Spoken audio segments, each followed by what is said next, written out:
Greetings and welcome to Die Dragon Die presents The Titan's Gift, Season 3, Episode 22. I am your DM and host, Marty, joined by the full Seattle crew, plus Mark. How is everyone doing on this fine Tuesday? Let me make your mics nice and toasty.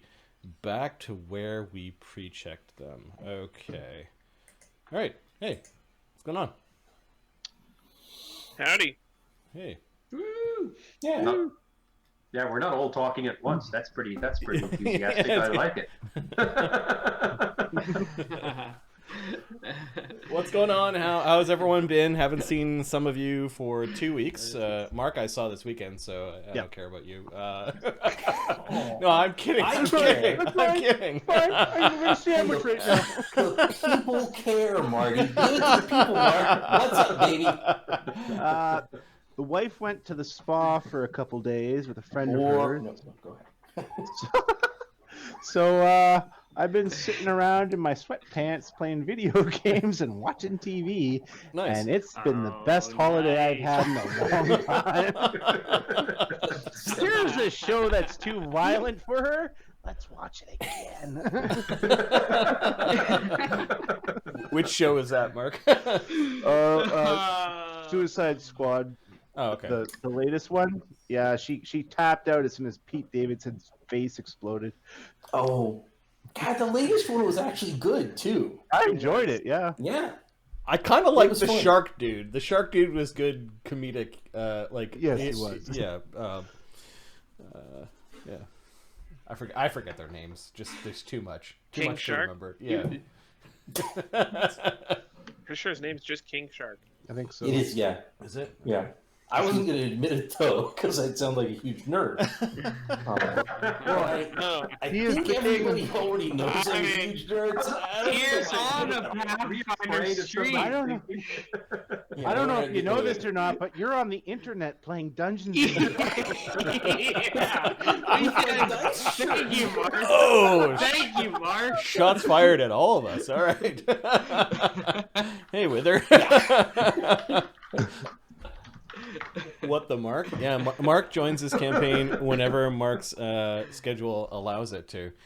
Yep. And his character otherwise turns into a sword, and we call that a curse. Which would be the worst curse ever if the player actually showed up every week. Don't do that if you're the DM.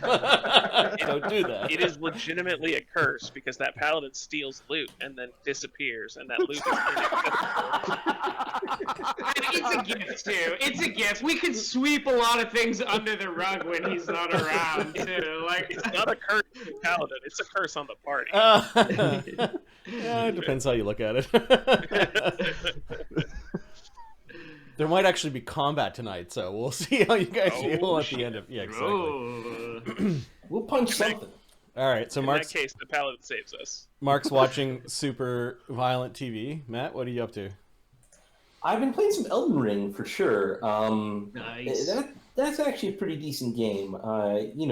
I'm still getting used to the whole Souls thing of, oh, you're just going to die a lot.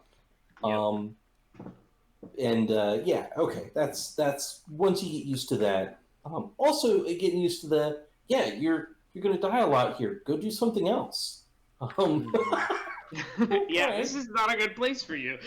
Yeah, we're looking at buying a car. This is a terrible time to buy a car, right? The market's a mess. Supply is an issue, but we really could use a second car, and the first one is totaled, so we're gonna salvage that and keep driving it, but could use one that's not running on a salvage title too, probably. Damn. Yeah. That's rough, son. Yeah, it's not too bad. Well, hopefully everybody's okay. Salvage car or total car. Yeah, it got hit in late December. And it's just taking a while to work out all the details and blah blah blah. Yeah. So yeah, everyone's fine. Everyone was fine then too. Luke?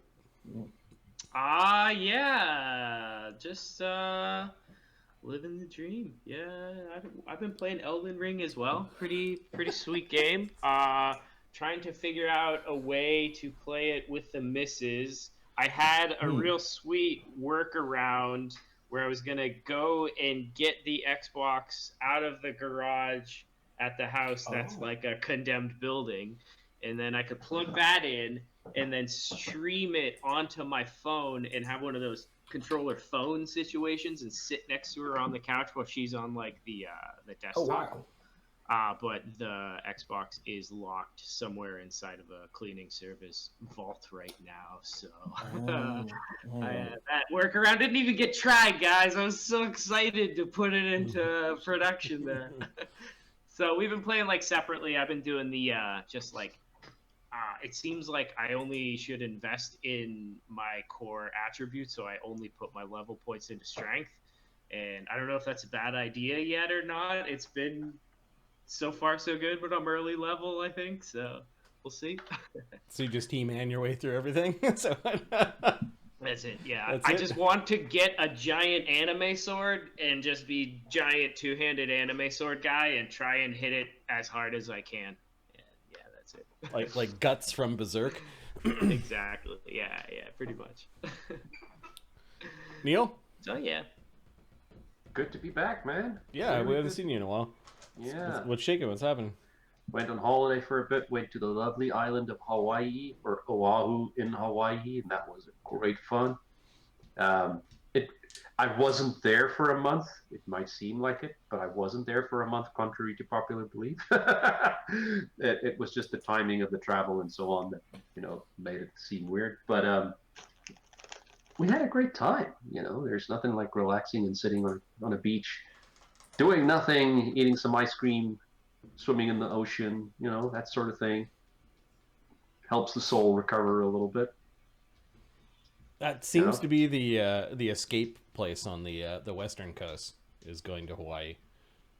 Well, strangely enough, talking to the locals there, they were saying it's not actually popular for people from the continental U.S. They were saying it's only during COVID that they saw an uptick of actual Americans going to Hawaii. Apparently, it's big from the Japanese market point of view. I didn't realize that. But yeah, I think on the West Coast you're more likely to go there because the time difference isn't that bad and the flight times aren't that bad. If you're on the East Coast, I can totally not see you going to Hawaii. No, you'd go to the Caribbean or something. Yeah. Yeah. So let's be fair, the Caribbean beaches are nice as well. So you're gonna get a different experience. Can't go to where they shot Jurassic Park in the Caribbean. So that's a lot of fun. Good to be back though. Good seeing you guys. Missed you guys. And Max. Nice to see you too, buddy. I am the holdout. I am not playing Dark Souls, whatever. No, I'm also not playing it. So. I am also Neither am not. I. Those Game of Thrones. Fair enough. George My R. wife and I Martin were. did this. Yeah, we're playing Horizon Forbidden West. So over the last couple weeks, we put about 120 hours into it. So that was fun. We just finished that a couple days ago. We're at like 98% complete, just wrapping up like the last of the collectibles and stuff. So that's been a blast. Okay. I was going to say, I take it 98 that many hours in must be fun. We really enjoyed it. We liked the first one a lot. I had pretty high expectations actually for this one. I was worried it wasn't going to be able to live up to it, but I was super impressed. I really liked it. I only just played the first one like a month ago. Finished it. How do Zero you Dawn. and your wife play together? We took turns. Definitely. Okay. Yeah, this was like different types of missions and stuff like that. We would just hand it off, and sometimes we'd be on our phone and be like, "Hey, do you want to play for a bit?" kind of thing. Okay. We were doing like side quests. Like she doesn't like farming stuff, and I'll let her do all the puzzles and different things. But like we'll take turn on bosses and stuff. It was just we were just playing Horizon. Like whenever we weren't working, we were and not walking the dogs. We were playing Horizon. Nice. So it was a lot of fun. I'm like, Yeah. I dig it. How about you, Marty? What'd you get up to? I don't know, man. Like, how far back? Like, what did I do yesterday, or what when did you I were do? 12. 12, I would have been playing D&D. I wouldn't have been 12. What character though? No, 12 we would have been playing a little bit of AD&D, and then I think that was around the time when, may have been a little bit earlier, Teenage Mutant Ninja Turtles Palladium was one system we played a little bit. And then I created a G.I. Joe role-playing game that I ran for kids my age and older, like, which was really weird, but fun. Yeah, 12. Grade 6. Pretty sweet. Yep. G.I. Joe. Welcome back to memory lane. Yeah, yeah. Like when I start counting how long I've been a DM, I don't start counting until high school, because high school is where you had the same group of people coming over every week and playing the same characters in the same campaign world. So, yeah, 14 is where I start the DM counting. Nice. Yeah, yeah. Just watching crappy TV and enjoying the new iPad. My iPad broke, and I hadn't had one for about a quarter. Yeah, and between that and some crappy TV and playing a couple of games of Civ every 6 months or so, I'll do a couple games of Civ 4. So, just doing that. I am sad to report that I am not playing any games. I don't even remember what the last game was that I played at this point. Like, just doing gardening work and other RimWorld? stuff, housework. It probably was RimWorld. It probably was. Yeah. Although I do see Factorio has a new expansion coming soon. I don't know when. That'd be cool. Like, that I'm looking forward to. No way, dude. It's spring. It's almost summer here. You're going to have so many more gardening chores. It's just getting started. Well, summer's going to be hiking, so I mean, the gardening chores are going to increase, no doubt, but more likely we'll be going hiking on Saturdays. Nice. See you out there. So gardening, I'll top that for boring things. I paid my taxes.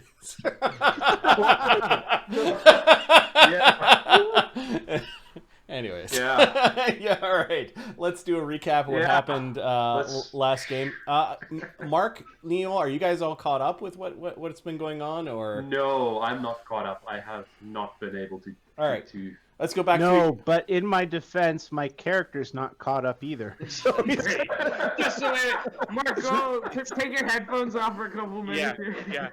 It's so much better that way. Let's go back. We need you fresh on this. Yeah. Let's go back a few games. So, bad to the bone, the party explores the village of Callow Mounds. At Disnobia's tier, Thurgus turns into water and appears before a divine being. Pixel drinks of the sacred waters and learns new spells. The professor willingly attracts the attention of a destructive entity. A desert sandstorm brews and blankets the village. In the chieftain's hall, the villagers and the party take refuge and enjoy a feast. Thurgus competes with Crojan in a contest of strength. Thousand Bone shares information with the party, including the location of 2 camps of the nomadic tribe of the Moon. The party lingers in the village to trade. They linger for about 6 days. In Red Sands, Red Mantis assassins ambush the Jerks Emeritus after they linger for many days in the market of Callowmounds village. After the fight, the professor interrupts a cremation with his illusions, frightening the villagers and causing Thousand Bones to call out in appeasement to the many ancestor spirits in the surrounding hills. Chief One Life politely asks Thurgus and his band to leave, as they fear retribution from the 3 deadly sisters of the Red Mantis Temple, one of which was one of the corpses that they had cremated.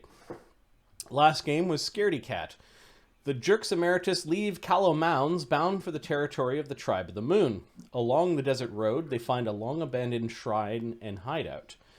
Pharisee divines upon the lore and legend of the House of Bone. The professor takes the party on a journey through the Shadow Plane to their destination, the House of the Moon. And when you reach the House of the Moon, there was a creature that had been lairing inside the House of the Moon while the Tribe of the Moon was away.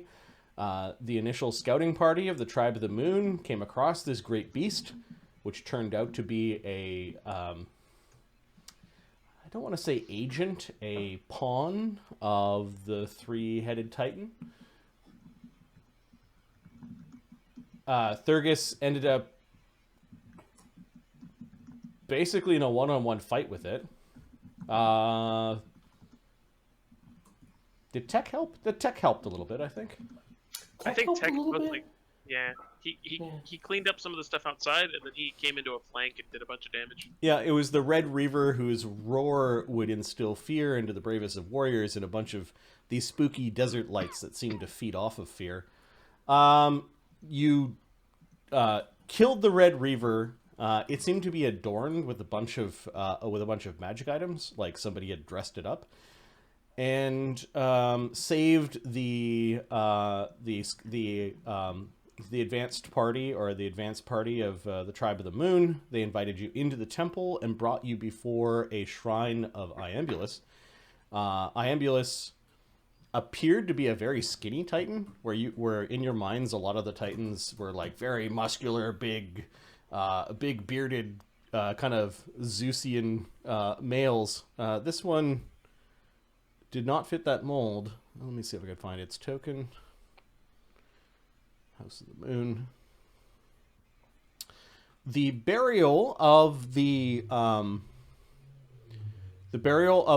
few dead catfolk of the Tribe of the Moon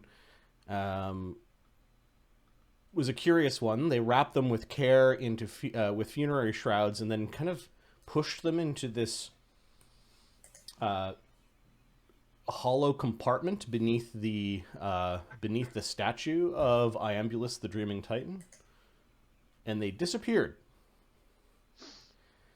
Once out of that pocket dimension, the Tribe of the Moon brought you into another pocket dimension. I'll put some labels on the map. So the one on the left and back part actually led to the shrine, or the altar. The one in front led you to more like living quarters. Similar construct. There were no doors and windows that lead out, but there were living quarters, barracks, a communal hearth, a kitchen, storehouses of dried food, oil, wine, which the catfolk do get into while they await the rest of their tribe to arrive. You're not sure what the third extra-dimensional space leads to, but they haven't invited you there, and they don't seem to be eager to show you any more of this place. Did we recognize them as extra-dimensional spaces? I think the wizards did.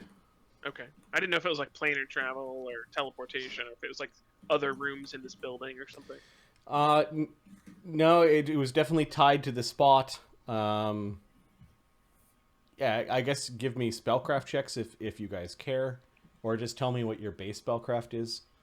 I think the professor's is pretty high, so is Zephyros. Like 26 or something. 26. So to understand a spell that you have seen or have not seen cast or an effect would be 15, 20 plus double spell level. So you could fail. Yeah, give me a spellcraft. All right, I'll give you one too.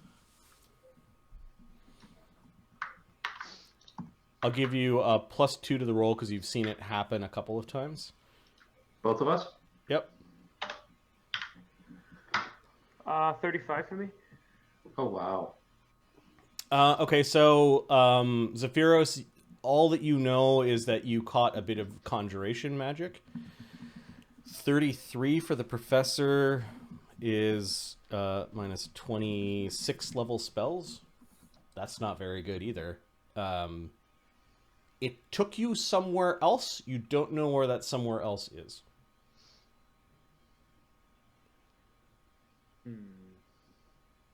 Okay.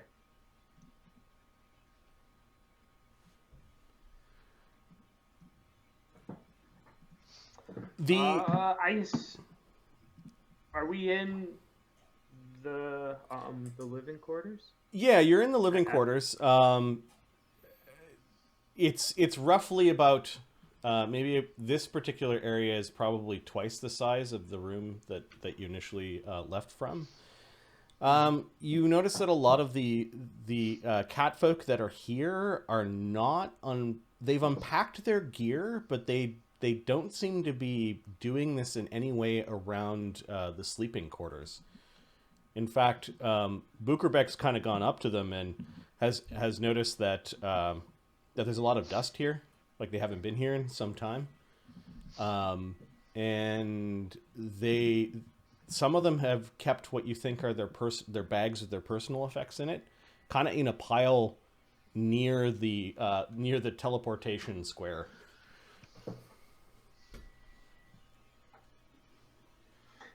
Seems it's been a while. There is something pulling at your belt, Thurgus, as Darian. Oh, now you want out, and I'd kind of like pull it out of my belt. Yeah. Toss it on the ground. Yeah, you now toss the it on fight's over. Yeah, by the time you toss it on the ground, you've got like Darian's wrist in your hand, sort of thing, as he's standing up.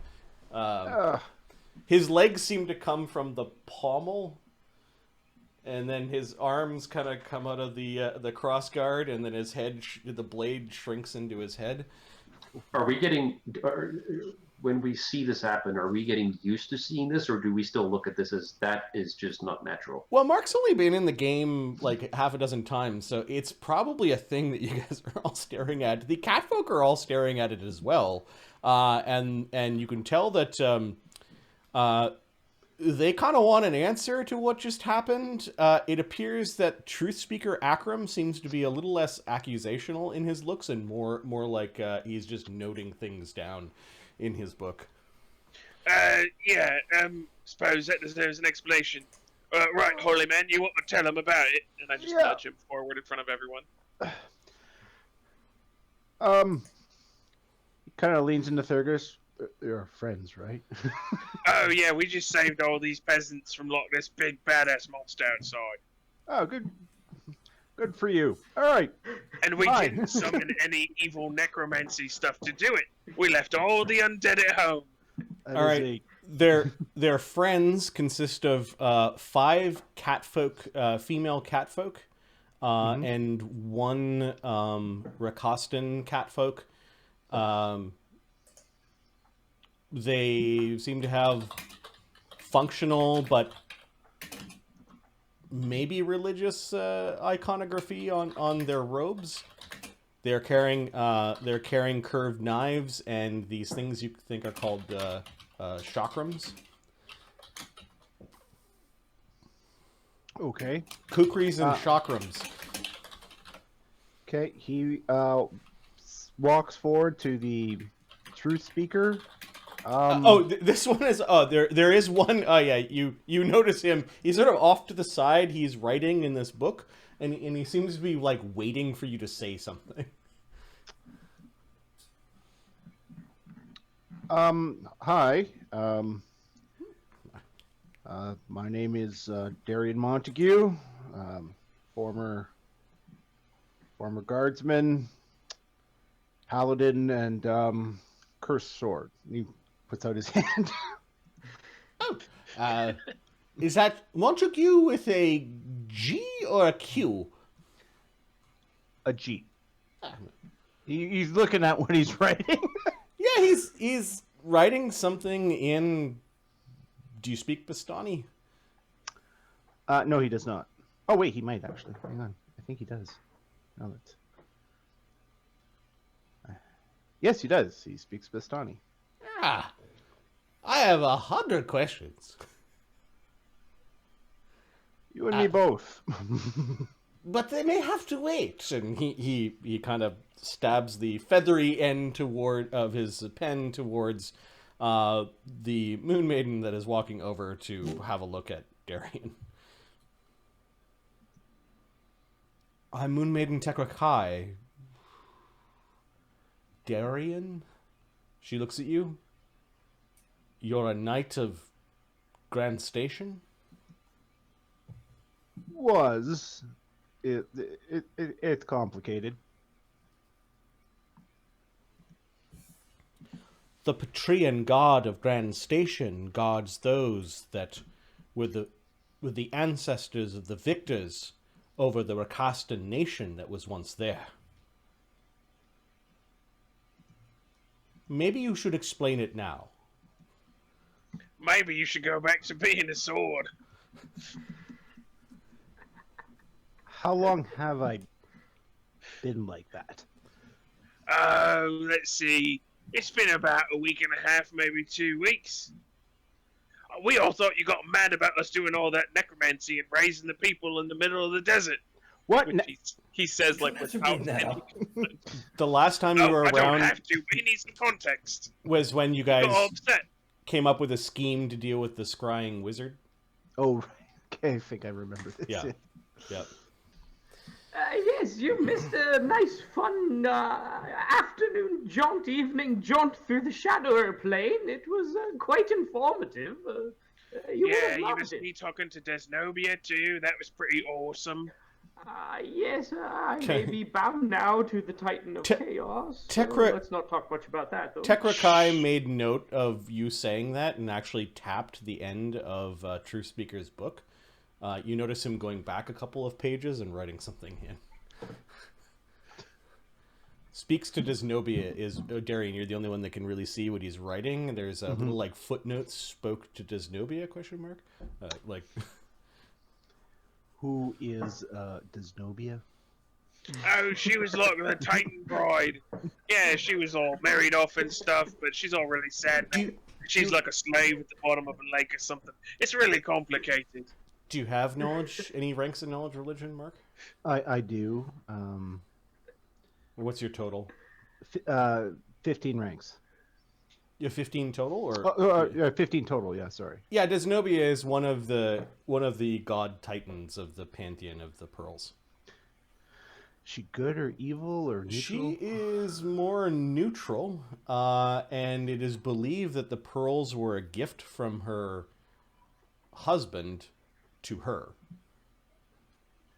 She's You known. spoke with the Desnobia. Yep. Gifted the pearl, Desnobia. Sure. I don't know. She was crying at the bottom, or like I didn't really ask her like what types of presents she got. I asked her why she was fucking crying. Well, okay then. It still It doesn't. was a very emotional experience. Why was she crying? Something about her brother. She wanted to know, like, if I was Poseidon. I said I wasn't, but I met that bloke. He was pretty cool. I don't remember it all at this point. It was like 2 weeks ago.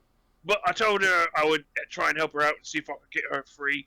And also, she sort of like quested me to make sure that if there's like this big sort of monster that was eating pearls and stuff, I got to go fight it. So that was exciting. Oh, yes. Yes, if Might have to there's kill some space monster or something. monsters eating the pearls, we should definitely stop them. I agree. Oh, yes, but first, I suppose we must kill the giant worm, though, Fergus. Have you already given up on your quest for Cindermar?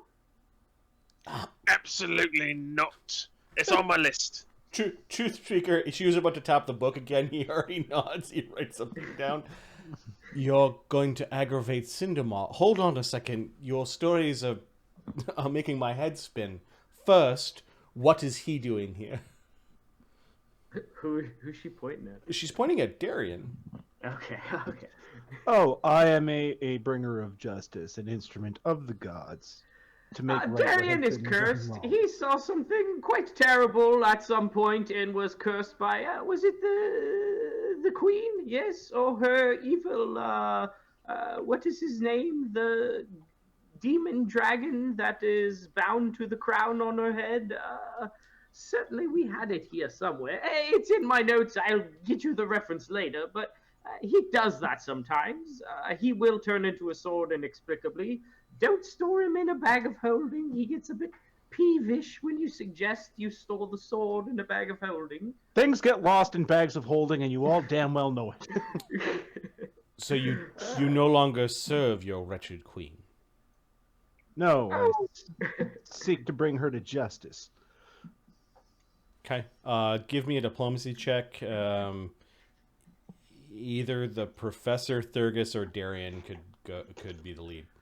But all three of you spoke, so all three of you need to assist. I'll aid backing him up here.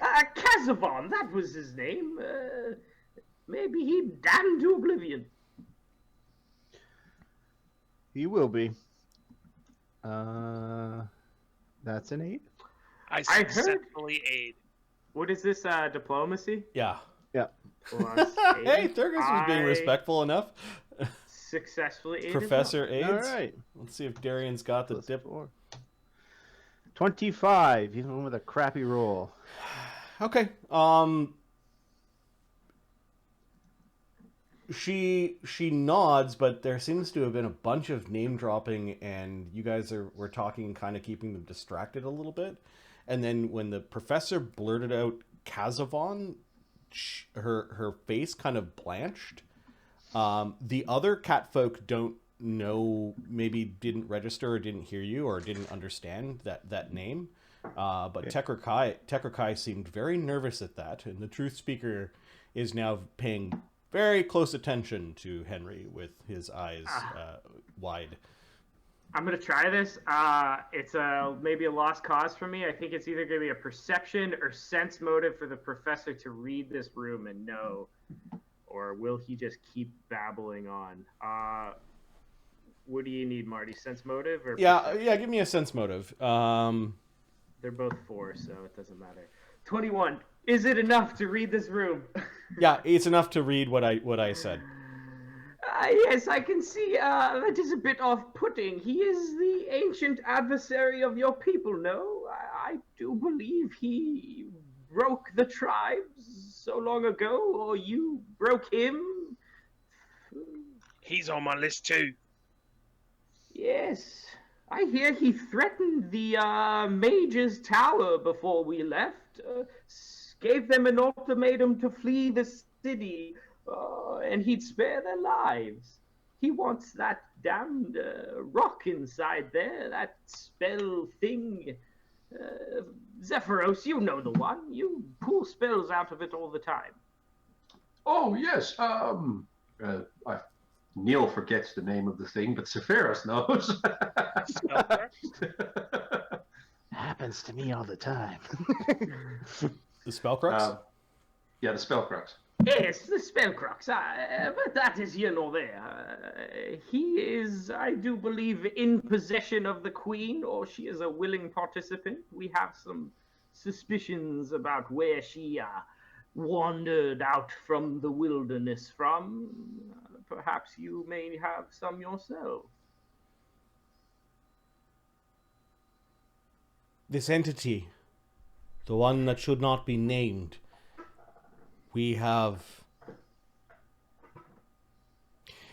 there was a time when we thought he was defeated.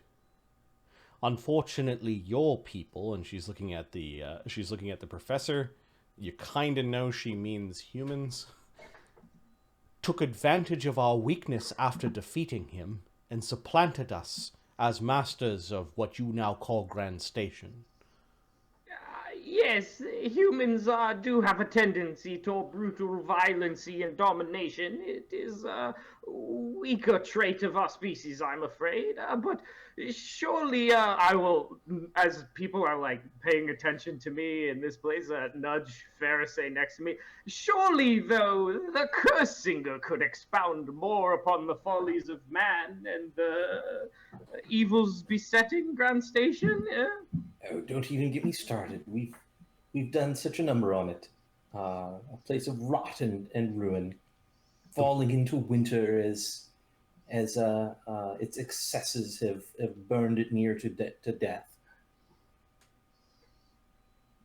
Oh, yes. Our experiences with the blue worm, and that seems to agitate the name blue worm. The moon dancers all seem to fret at that. Perhaps they did not know his name, Kazavon. The dreams that we have had over the last few decades have increased in frequency and in nefariousness. Yes, the entity known as he who should not be named definitely is stirring. He does haunt the nightmares, those that stray too close to his pearl, to his prison. Oh. Go mad. Is his prison close to the dream version of one of the pearls? It is very refreshing that one who is so well versed in dreaming, of course, you being friends with, you had mentioned, what's his name? Vladimir, right? Yeah. Yeah. Probably, yeah. Of course, one who has studied under Vladimir would know that dreams are... The great clusters of dreaming happens around those who sleep. The pearls are a natural boundary, but a thinner one to clusters of dreams. The Yes, great of course. constellation of dreams that is conjured by all the sleeping folk in all the pearls is a wonderful and sometimes terrible construct. Yes, you could go and visit Kazavon's dreams, but such a venture would only be attempted by the mad or those who would want to... Those with a suicide wish. Yes, well, good thing none of us have gone mad then.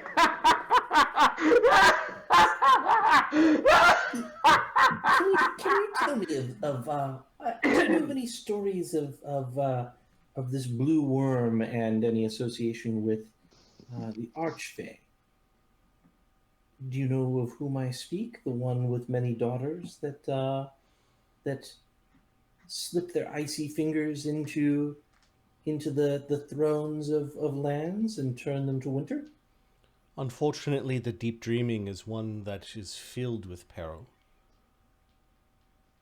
There are many other entities that prey upon those who open their minds. Only the most powerful can ward such temptations, such possessions. I know that there are entities that should be avoided, both in the living realm and in the dreaming state. All right.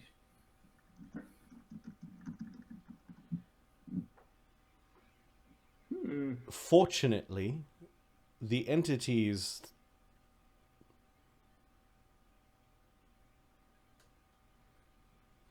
I can think of several others that might be in zones in which we do not dream tread. I think the one that you just spoke has their own domain. Perhaps. They do seem to have a domain that is connected to many places Speaking of in the non-dream. domains connected by tenuous boundaries, a fair warning to you and yours. We came this way by means of the shadow plane, and this place you inhabit now is infested on the other side. It may be wise if you have the means and ability to clear that out if you intend to reoccupy this temple for any time. You're speaking of the beast that was here? No, I do believe these were, what were the Pharisees, Zephyros? Oh, it's some crazy snake lady. Yes, they were Shadow Naga in the shadow plane where it overlaps here. Yes, quite infested in the building through and through. We This- didn't go inside, but we heard quite a few. The shadow plane is a dangerous place to tread. Long has it been since our tribe has had a shadow walker? Oh, well, if we are hanging out for any duration, as a token of our goodwill, I offer you a journey to the shadows, if only for a moment to gaze upon it with your own brave eyes. She doesn't know what to do with your offer. Some of her disciples are now begging her not to go to the shadow plane. Seeing that hesitation, I just kind of wink at them. Yeah. And I'm just like, oh, you'll have a god, don't worry about it. We'll make quick work of whatever tries to get in our way. Yes, and if it is dangerous by any means, you can come back immediately. It is dangerous. It is the tapestry of a goddess. It is quite dangerous, yes. Had we stayed longer, we may have been killed. Oh, I don't know, I felt pretty safe. The grandmother of night, the primordial Nyx, it is her cloak that is of the shadow plane. I have heard told that, yes. I did not meet her myself as of yet, but I could see the logic there. We dare not mess with the disciples of night. Without night, then our bodies would not know when to rest and therefore dream. May I offer you some advice if you are to be a shadow walker? Do not go to sleep in the shadow plane. Oh, a curious experiment you've just proposed. Would that allow me to travel to yet a separate plane? Someplace perhaps dark and terrible, it sounds. If you wish to be at the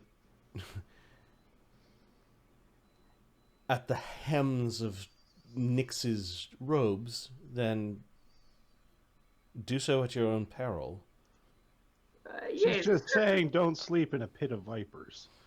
What happens to those that sleep in the shadow? I have never observed this phenomenon.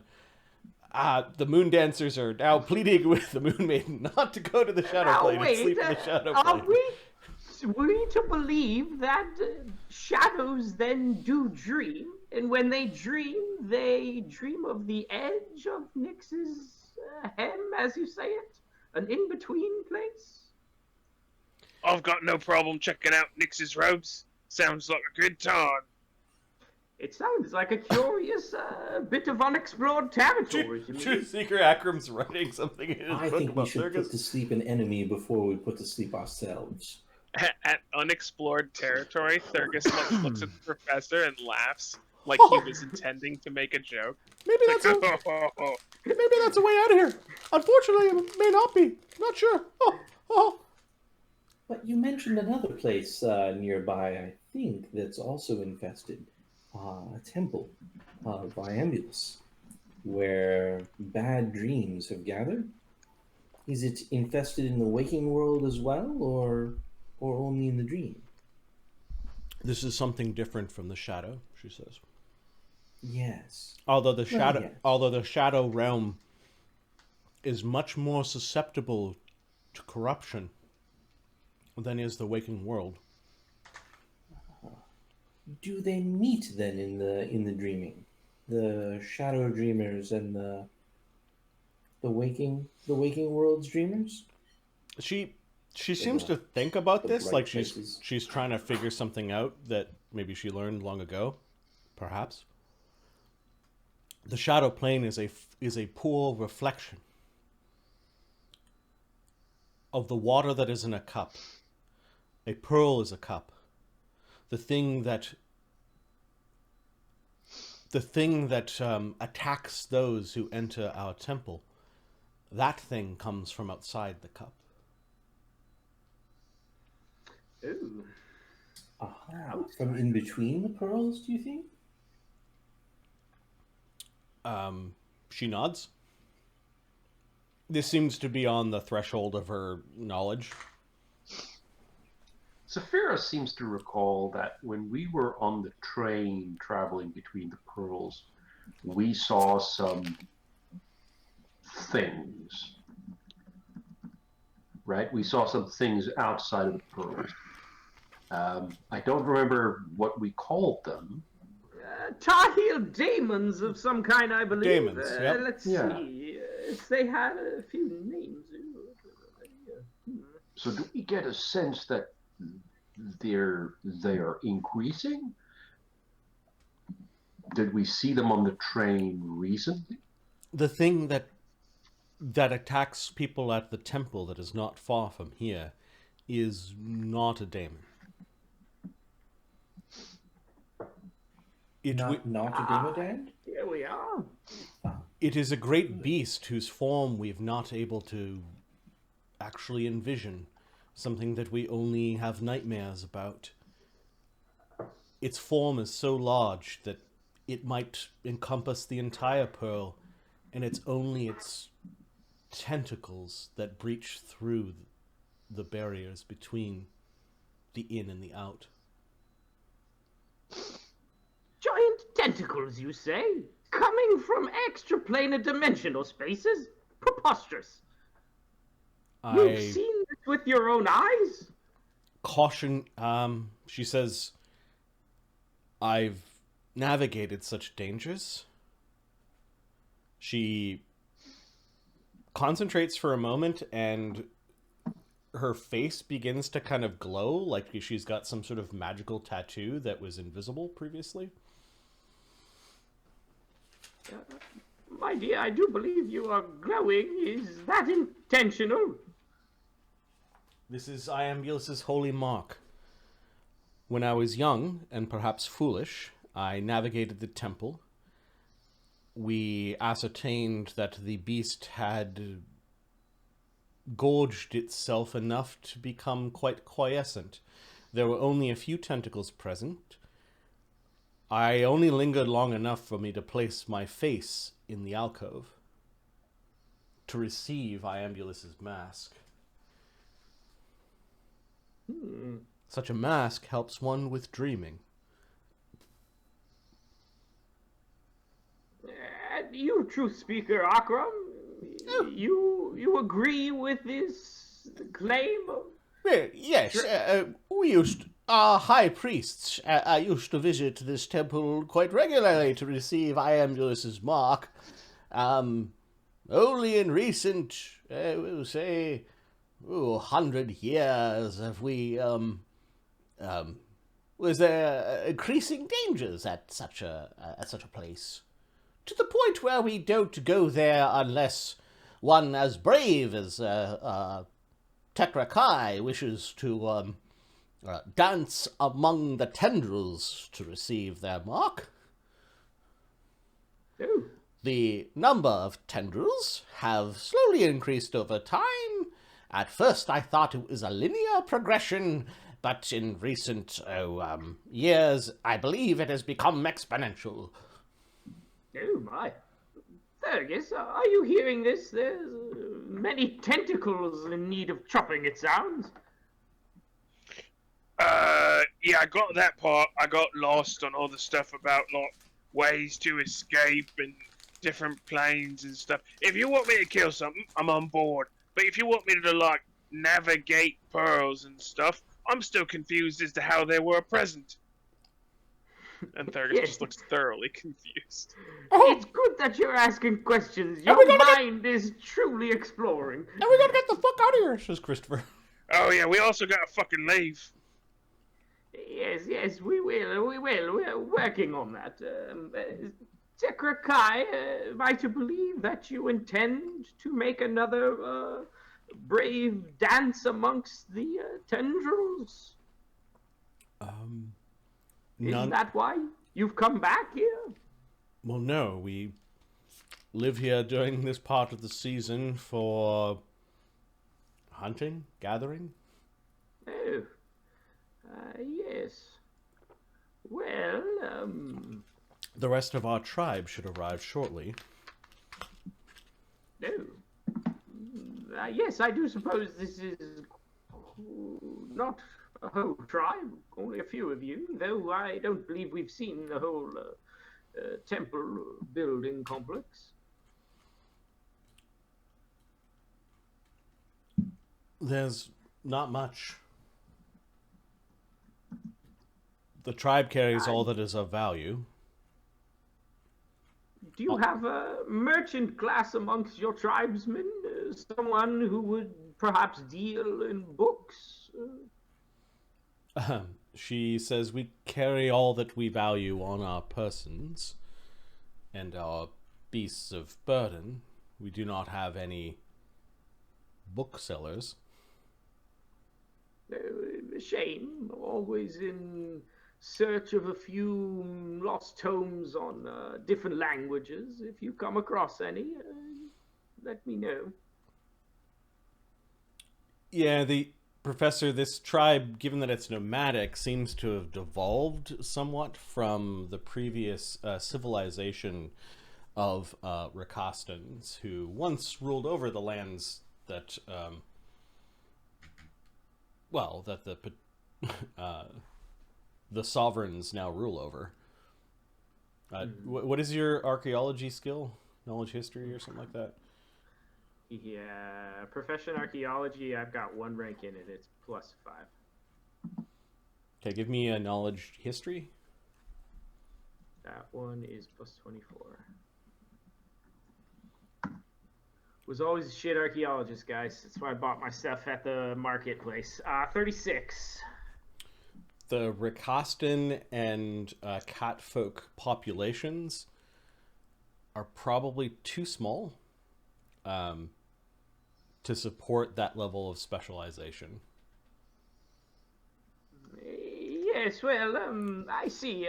Being pushed into the harsh realm of the reaches of Bostera and the Cinderlands likely means they have gone from an agricultural society back to a hunter-gatherer society. Then perhaps while we're in the area, we can offer some trade in something other than books.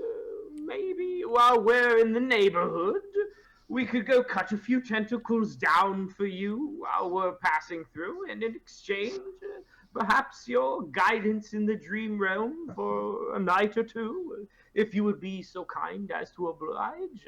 Oh, do we have to go back into the dream realm? I feel so weak there. You flew so high in the sky, though. It was so amazing, Fergus. Yeah, but I felt all mushy and scrawny and, I don't know, kind of like you. Well, Mokranam is sort of I'm- moving on my shoulder as he Yep. hears about the dream realm. Because he likes the dream realm. Oh, I got all sorts of friends in the dream realm, but I get to eat spells for keeping and for eating. Okay. Yes, it is quite the place. There are a bunch of stares as one does when they're in the presence of Mokranam. Yes. Should you brave the tentacles to dance amongst the threads and receive Iambulus's mark, perhaps you would not be as weak in the dream realm. It is one of the benefits of his marking. That sounds awesome. We also would like to help one of our friends. We have a friend who fell asleep and has been stuck in the dreaming. For helping us with the Red Reaver, this beast that would have eaten me, as well as others, we will help you with your friend. Oh, thanks. Or at Appreciate least, that. or at least try. We would also love to prove ourselves in a way that would reflect well upon us with the tribe of the sun, as we may need their help at some point too. Ah.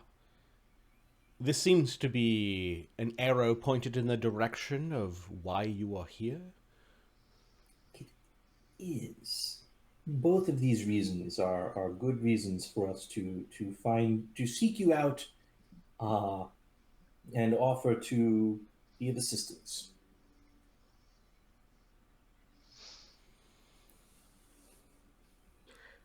we've kind of been sort of on a chaotic run for a while now, bouncing from one thing to the next. I suppose you could read into it that, yes, we're here for that, to gain their blessing, but it has been more of a journey of discovery, really.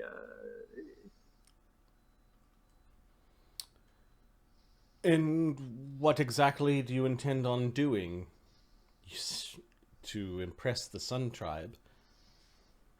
I believe Fergus was going to kill that giant sandworm. That sounded like a good start. Well, everyone keeps telling me it can't die, but I'm definitely going to cut myself out of the middle of it, and I'm definitely going to try and murder it. The moon dancers are all chuckling when you say you're going to kill it. It would also be thought that curious. perhaps helping you with Amulus Temple might be sufficiently impressive. The beast. But, we have had warriors of our tribe spoil their lives trying to kill many of the tentacles. Where one tentacle is slain, it appears two more approach, and the more damage we do to it, the more awake the beast is the next time that we see it. Also in our dreams, the more restless it has become. It even tries to reach us there. Fergus, I'm afraid you might not be able to cut the tentacles after all. This sounds like one of those egghead puzzles you're so fond of. You have to destroy it by not hurting it or some such thing. I mean... What load of rubbish is that? I think what he's saying is you have to kill it, not just hurt it. We've long since abandoned that temple aside from the occasional brave who tries to get the mark. Cut away if you wish. The thing is pretty much awake at this point, or at least as agitated as it ever has been. I suspect we'll want to obtain some marks. But you said that you could help us with our friend Ezri. Yes. Is that something that we could do before we go and brave this temple? Is that dagger going to turn into your friend? I'm afraid not. Derry just kind of Question. mumbles to himself. That's not funny. that's not funny at all. The cat folks seem amused. I take out my pick and say, no, not the dagger. That would be silly. It's this pick. She looks at it. It's not. Okay, she gives it back. They relax a little bit with a bit of mirth after talking about such horrible things for the last. Our friend half is an hour. asleep in the Monument Valley that contains the Gnomon. Oh, you are friends with the albino, she says, and she looks at Zephyros. We are honored to be friends with Zephyros, who is acquainted with the albino through his master. At this point, I think we're all friends of the albino. Even me, you think, Zephyros? Even you, Professor. I have much to tend to here when my tribe returns, and they should be here within the day. If you bring your friend here, we will see what's wrong with her and see if we can help.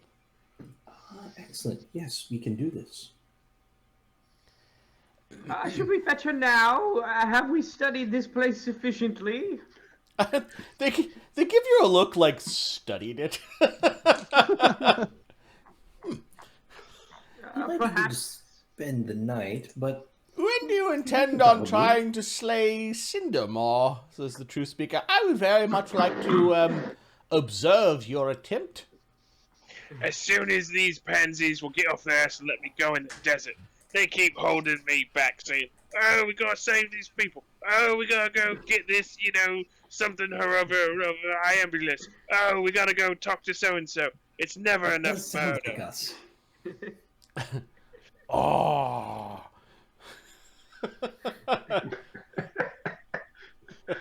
Markinov grew a little tendril and is like patting Durgus on the shoulder. He just kind of like sinks his head and Yeah. just kind of like he's kind of gotten over Mockery There, being kind of weird there. and gross. Like, yeah, I mean, I guess I should be happy. I got to murder that Tower of Alchemists. Oh, Those yeah. were the days. That was fun. It wasn't too long ago. And then the tower of the necromancer and the fat guy turned into ice. Yeah. Ah, good times, good Yeah. times. And then those things that attacked us in the village. Yeah. Yeah, good times. And Malcolm, Assassin, you enjoyed the never name rank assignment portion of it as well. Remember, you were saying that. Oh, yeah. Don't worry, Thurgus. Whenever I'm feeling blue, I just swallow it for keeping. I don't know if that's healthy, Macronom. Oh, I got a stomach for everything. Mockery, if I could give you my feelings, I would. Oh, for eating or for keeping. I would have you eat my fear. That would be amazing. That's what these wizards should do. Figure out how to get Mockery to eat my fear. Is that what paladins do? Is that why you guys are never afraid of anything? You just take your fear and feed it to some sort of monster. No. We cannibalize it ourselves and turn it into divine power. He fails his bluff check. It I is. mean, I was going to say Zephyrus looks confused, but okay. Thurgus is 1 and a sense motive is 33. Yeah, alright, keep telling yourself that, mate. Some of the most heroic dreamers have been able to confront their deepest fears in their dreams, essentially eating their own fear. Okay, maybe there's a reason to go to the dream realm, guys. Why? Because I'm you're starting scared? to see it now. No, You're I just frightened. don't want... Okay, look, the Thurgus doesn't get scared, but like, sometimes people cast scary spells on him. And he wants to not ever have that happen again. No, you're scared of the scary spells. It's all right. Professor, did you hear that, buddy? Squids. I think what he's saying is I think I hear what he's saying, Professor. Are you hearing what he's saying? I'm hearing that Thurgus is terrified by the powerful magics of his friends. It's good to know. We won't use them only in the most dire of times, though, Thurgus. And he tries to let you know that you need not be afraid. Maybe we can do a better job of that, Professor. One of the catfolk warriors bumps Thurgus and gives him one of the teeth from the Red Reaver. Oh, hell yes! He takes a look at it, tries to, like, gauge its size and whether or not... He, like, holds out his own amulet, see if he can hang it from his necklace. Yep, yeah, you could probably drill bore a hole in it or something. Yeah, you could probably bore a hole in it. They seem to have collected a lot. They're starting to, like, with tech out there butchering the great beast. It looks like they're starting to. So that's things off one of it. tooth. Now the question is, how many teeth does it have? It was bigger than me. One of the catfolk warriors undoes a bag and shows you like these monstrous teeth from this creature, Mark. That's sweet. That's pretty sweet. The teeth are probably, what, the size of, like, short swords, daggers? They're probably daggers for a huge creature. Yeah.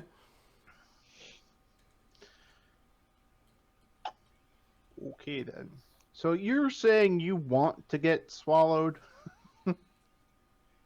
You know, when you say it like that, it sounds dirty. I gotta fight my way out of its belly.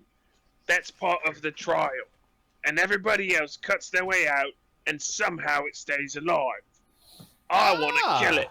You wish to redo the heroics of Skurok Mokra, who was labeled worse, anathema. He was labeled anathema after he was wrongfully accused of the death of his own kin. Skurok Mothra? Is that what you said? Mokra, yes. Yeah, that guy. The word mockstander sort of came out of that root from his name, as well as those who do not stand like us catfolk. Ah, perfect. Thurgus, you're a mock stander. Well, you are quickly becoming not quite mockstander. Apparently you're friends with Thousand Bones, and we now owe you a debt.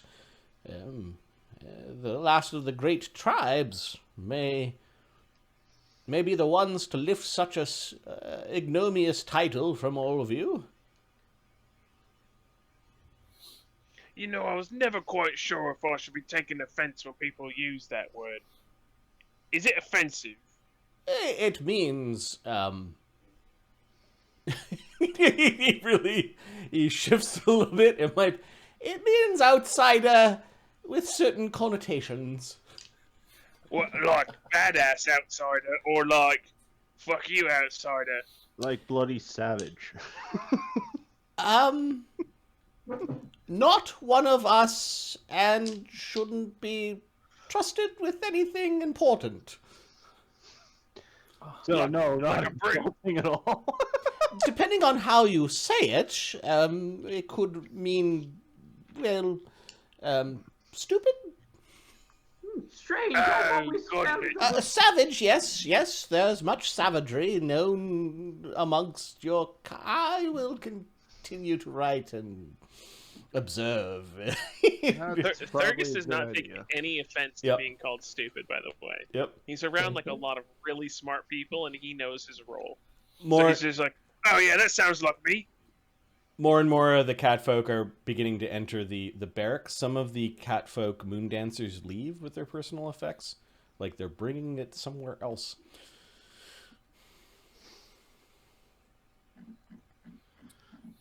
Some of the catfolk warriors actually do take bunks. The warriors take bunks closest to the square that leads in and out of this place.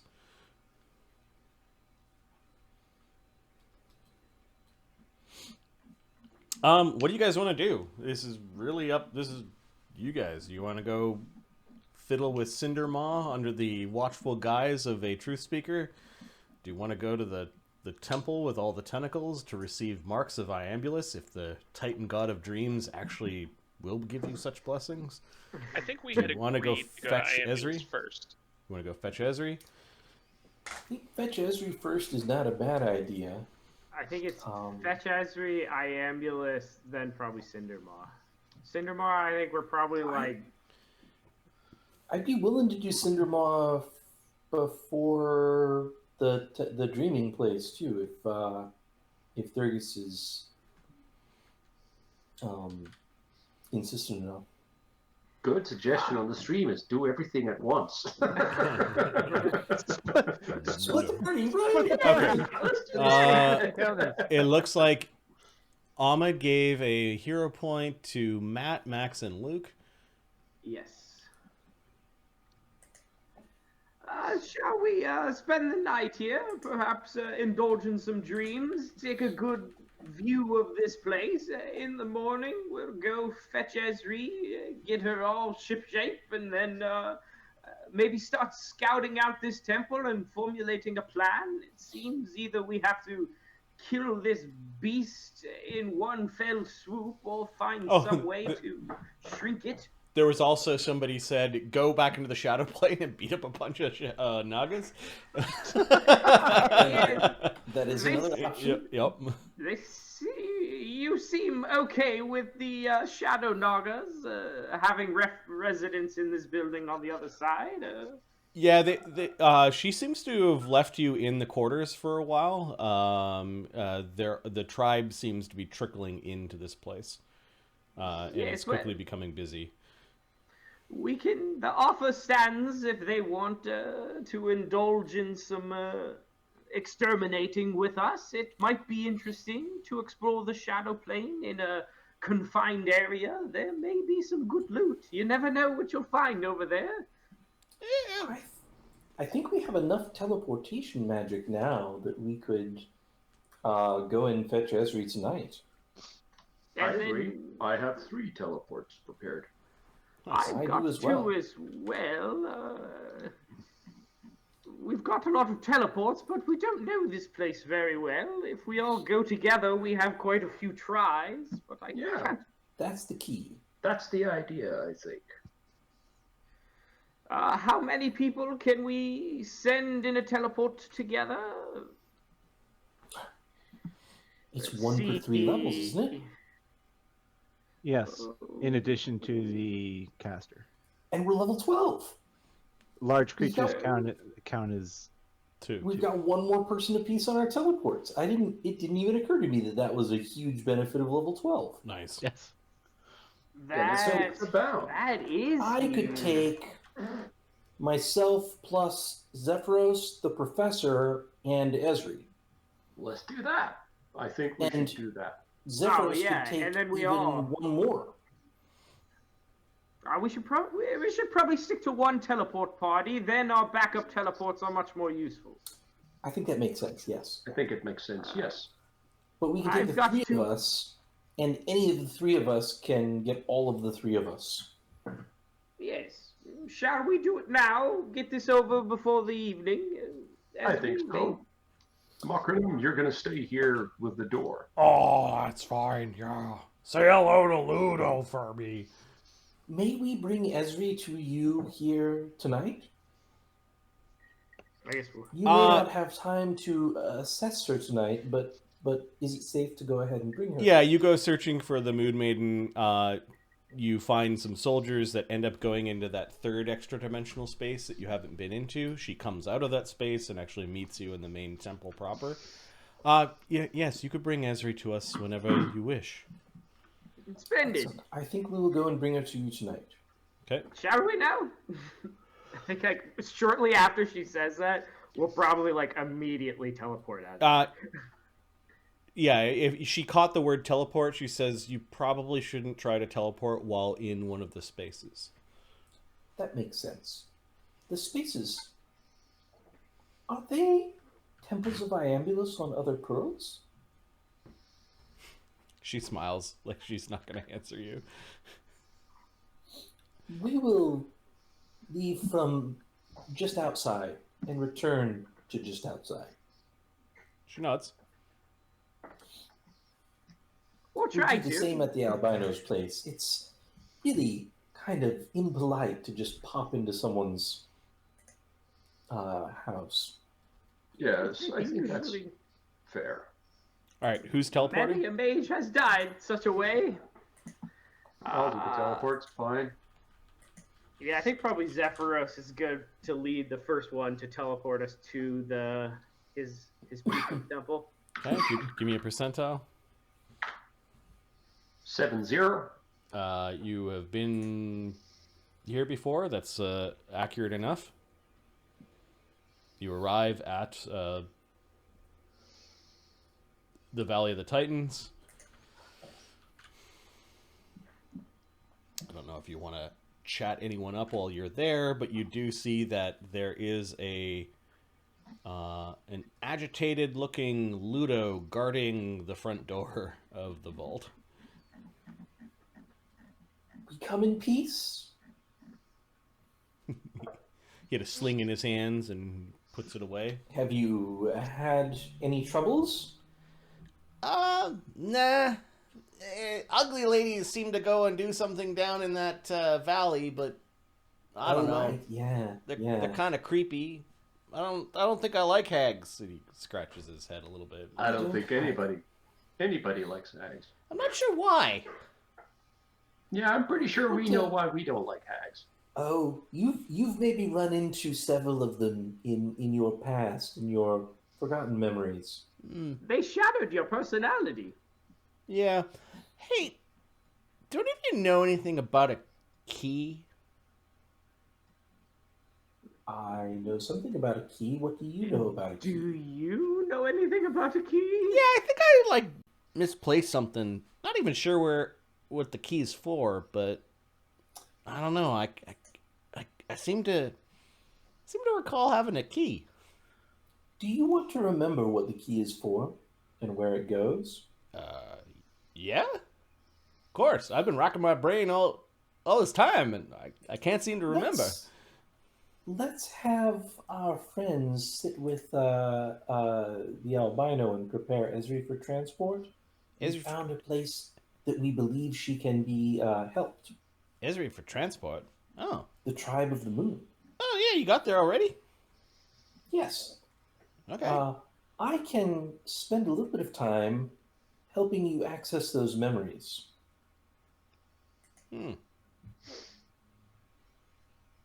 Okay. You sure that's not gonna mess up my head? You know, any more than it's already messed up. Does it look like I care? I do. Yes. I do. The memories are not too traumatic. I can pick parts of them that are less so than others. All right. All right. Yeah, all right. All right, all right, all right. Just as long as you don't go, you know, stealing anything up in there. Yeah, kind of. Yeah. It would be difficult for me to guide you through anything I didn't experience myself. Sniffing and drinking magic is one thing. Having someone noodle around in your noodle, that's something else. Agreed. Yeah. But it is the key, though.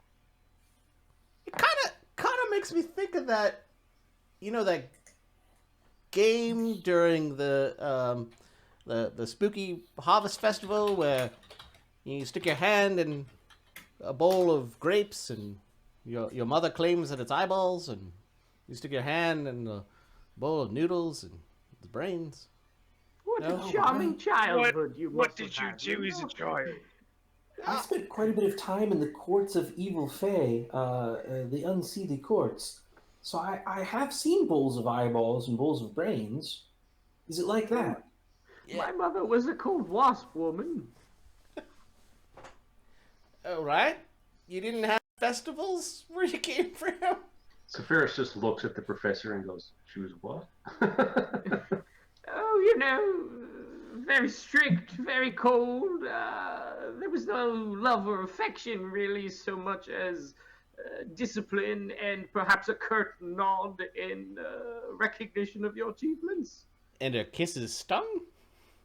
Oh, yes, quite terribly. Wow. She was quite the accomplished necromancer. Professor, shall we Well, conjure up a couch so you could sit down and share more freely? No, I do believe Ludo's trying to recover the memories. Why are we talking about my mother? I don't know, Professor. Yeah, I'm not sure. Yeah. Quick, cast your spell before this gets any weirder. Yeah, let's sit down. Okay. I'll start by showing you the person that we took the key from Ah. and how that person used the key. All right. So I'll... Do I got to take my helmet off? Oh no, I don't even need to touch your head. I can just touch your shoulder. I'll cast Modify Memory. He's kind of squirming a little bit.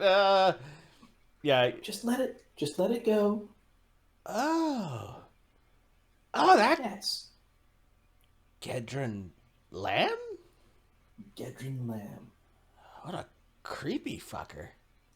He was. He was. We tracked him to a creepy house that you've been in before. We are the Villa Malabella. And he came through a door from somewhere else.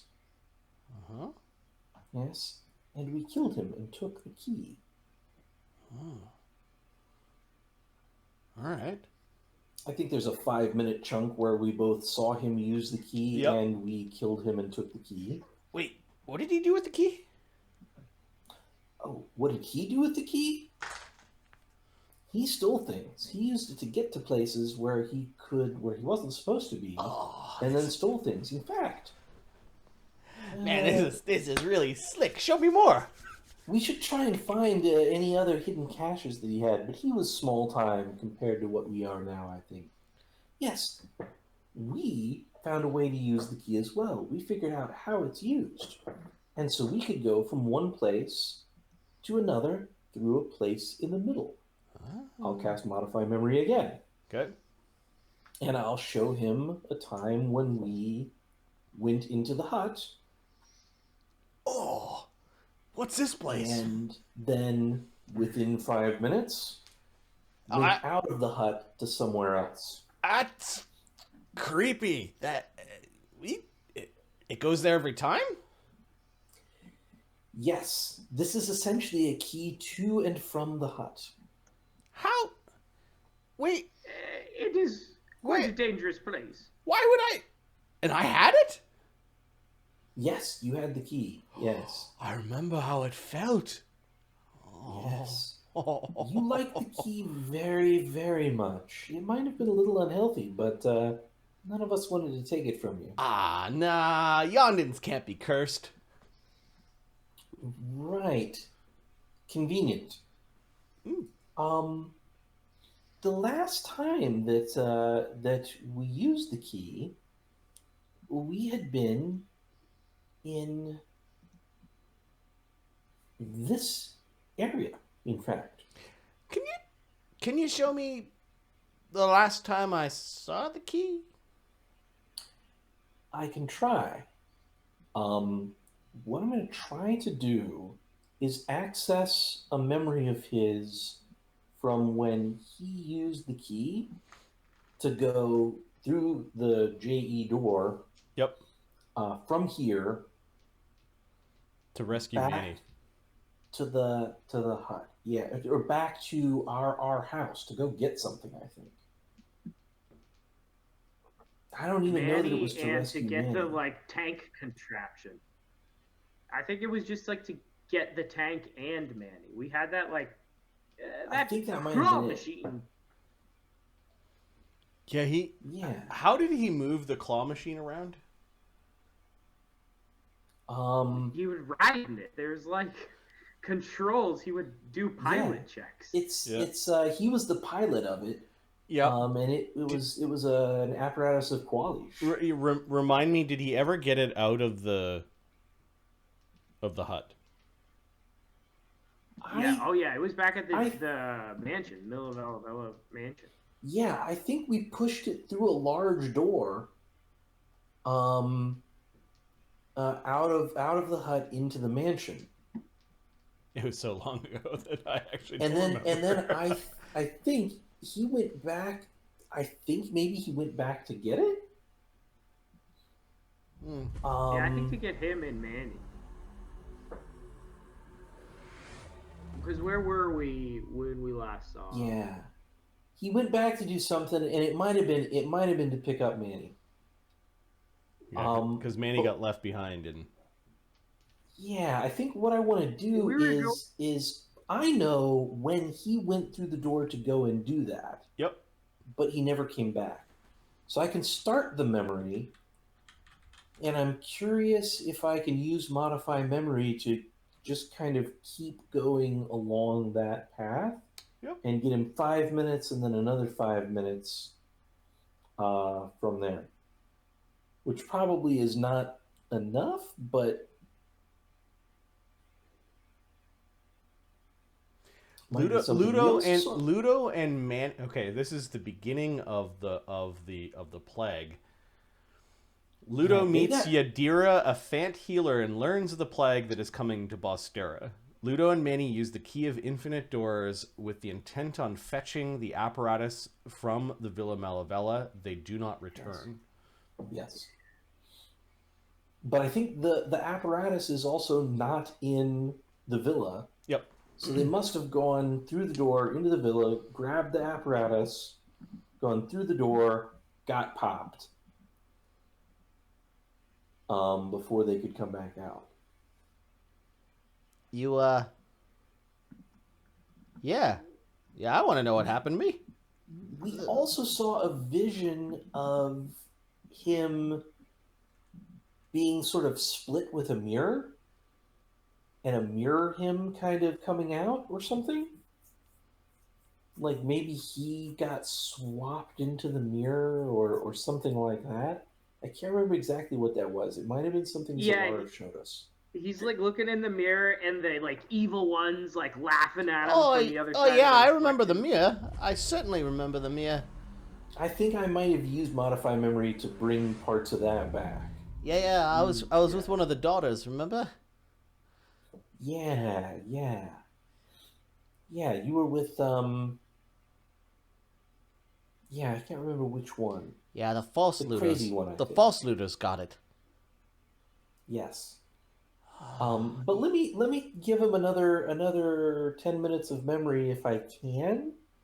and extend kind of what happened after he went through the door to go and get Manny and come back, and then got Yep. captured. Yeah, you cast the spell. Ludo seems eager, and then he's concentrating on the memory as it's coming back to him. Ah. No! No! And he's kicking rocks, and he seems very upset. Yeah, so this part, we're not quite sure what happened to you. We think that you got kidnapped by one of Baba Yaga's daughters. Yeah, it was a trap. And then put in a cell, and then the key was stolen from you and given to a Shadow Duplicate. It was then went and attacked the academy. It was a trap. Yeah. We went back to the manor to get that wonderful machine. We climbed inside, me and Manny, and there was some sort of gas inside the machine. Oh, I suppose we did steal it from the hut. And I think I saw her. The daughter of Baba Yaga, the one with the face, the strange face. Yeah, I think we got drugged.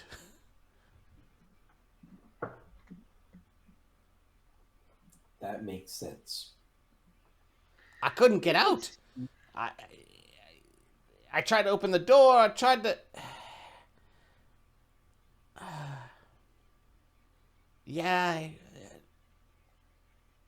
It happened too quick. Manny was choking up things, and I'm not sure.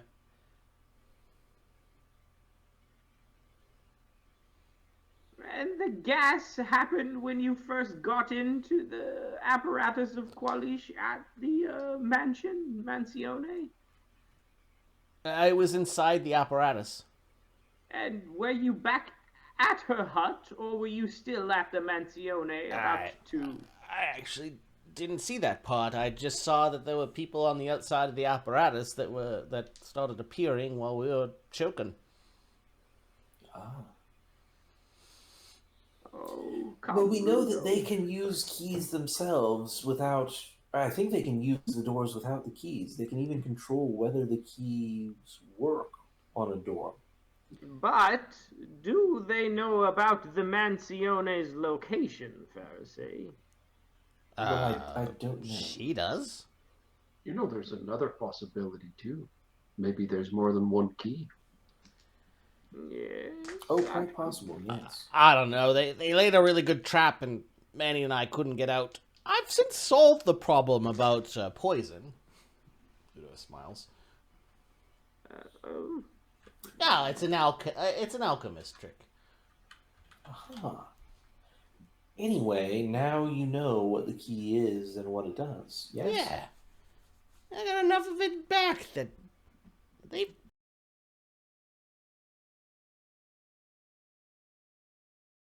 I can give you more memories the next time we meet, too. This is awful. Now I want revenge. Good. Yes. The obsessive streak for the key. It's back. I want the key back. That key was amazing. Hey, Marty, while Pharisee is doing this sort of mind mumbo-jumbo stuff, can I mess around with the Sword of Warning? Which one is that? So, when I got blessed by Dysnovia, one of the abilities that happened to the sword, it allowed me to focus and see if there were aberrations nearby. So, and I'm kind of just mostly playing with it, but like also I'm kind of curious if like any of these cat folk are in disguise or something. Okay. Like, so yeah, in the living quarter barracks area, when you activate the thing, it pulses and basically tells you that there are no. Give me a second. Aberrations. And then what is the? It's like a trident of warning, right? Yeah, it's. I think we said it was aberrations, and also it has like the aquatic or something like that trait as well.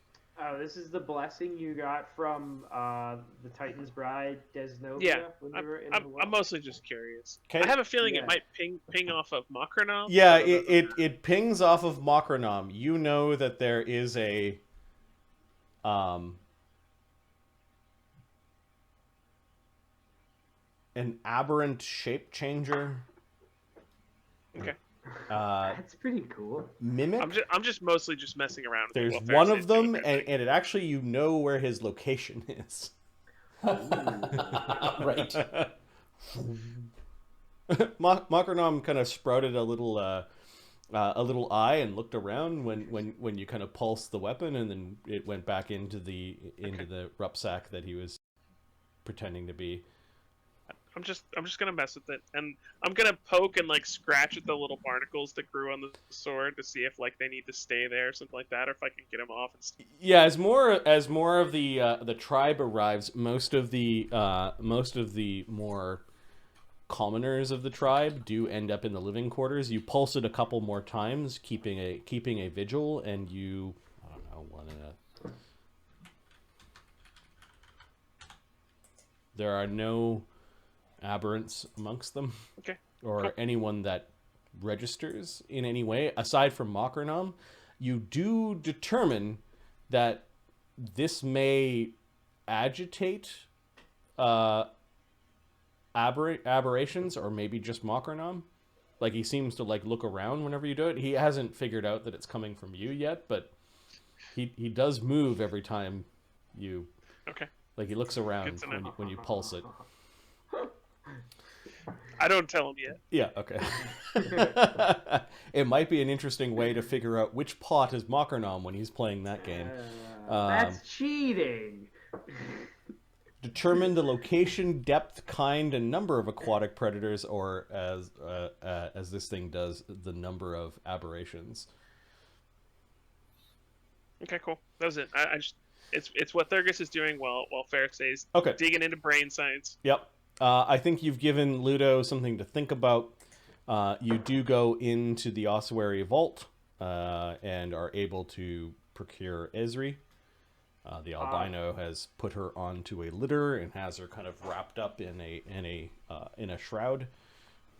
While we're here, can I approach the albino as a scholar and a gentleman and ask if he's got any linguistic books lying around, and I would definitely compensate him for them if he's willing to part with anything, specifically Karen. Okay, so you're asking Orin. for a favor? Give me a diplomacy check. Yeah, I'm asking. Well, I'm asking if he's got any books I can buy off him. I'll pay him for them. But I know it's the desert, and maybe he doesn't get a lot of book dealers. But Sure, he's made deals with you guys already, so but you want to buy something that he may. Yeah, you're trying to buy a book. Give me a diplomacy check. is it possible for me to do a glamour on myself before I approach him? Sure. Where did it? Yeah. All right. Glamour. Let me just double check. I think it's A plus. It's been a while. +5 circumstance bonus to diplomacy. And my diplomacy is not so good. So 8 plus 5. 24. Okay. He has some books that he's done with, or that he has no intention on further studying. Give me a D4. Nice. 1. Okay. There's a pile of books that haven't been kept very well, but the desert dryness has kind of preserved them. Some of their bindings aren't quite right. There is one book that stands out. Give me a 1, 2, 3, 4, 5, 6, 7, 8, 9, 10, a D10. 9?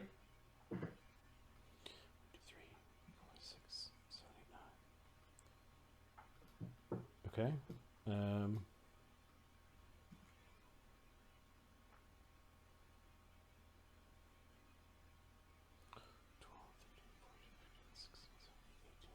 Come on, Orc Linguistics Tome, where are you? A D21. This is a gauntlet. 1. Okay. It's a book on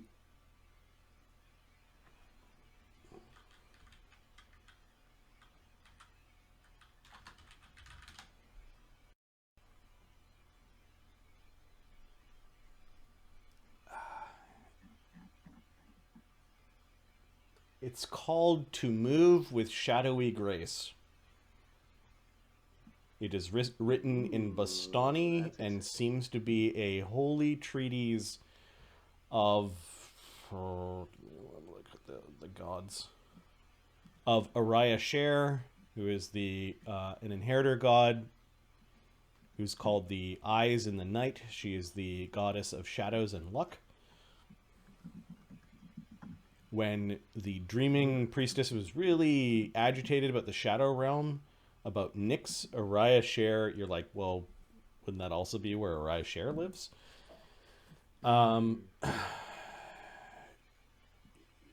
You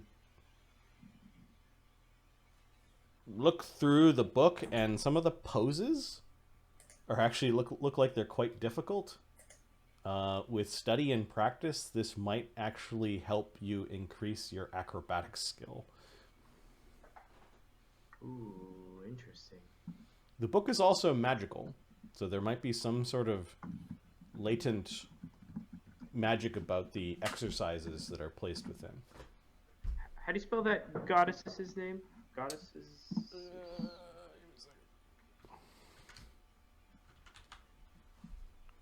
There's no apostrophe at the end, but I did commit the And, apostrophe. Let me get rid of that. Araya Sher. There's no need for the apostrophe. The apostasy of apostrophe. Yeah, exactly. Thank you. And it was a treatise written by her. No, it wasn't written by her. It was written by one of her followers. It's called To Move with Shadowy Grace. Not quite the tome that you were expecting, but the one that was the only one of interest amongst the old book collection that the albino was willing to part with. Cool. He seemed to not know the value of it, as in he just said, "Go ahead and take these." Does he want? I'll try and give him some Zollers. Will he accept them? Your paper money? No, he's Yeah. not. He doesn't seem to be interested in paper money. You could just leave it in a pot or on the table or something, but. All right, I'll just leave $20 somewhere for. I'll leave $100 for him somewhere. Okay.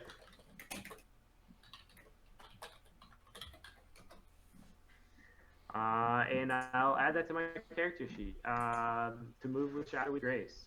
Okay. You realize that to gain the benefits of this thing, it may require some actual study and practice.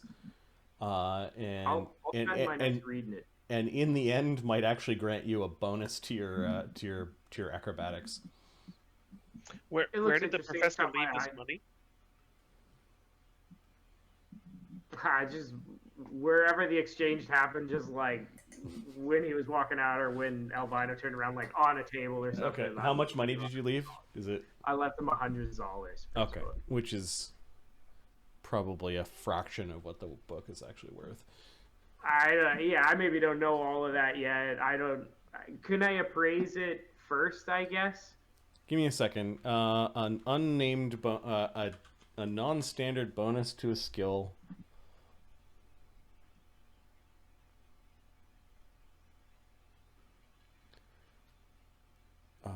Divide by 5. Yeah, it's probably worth a few thousand gold pieces or more.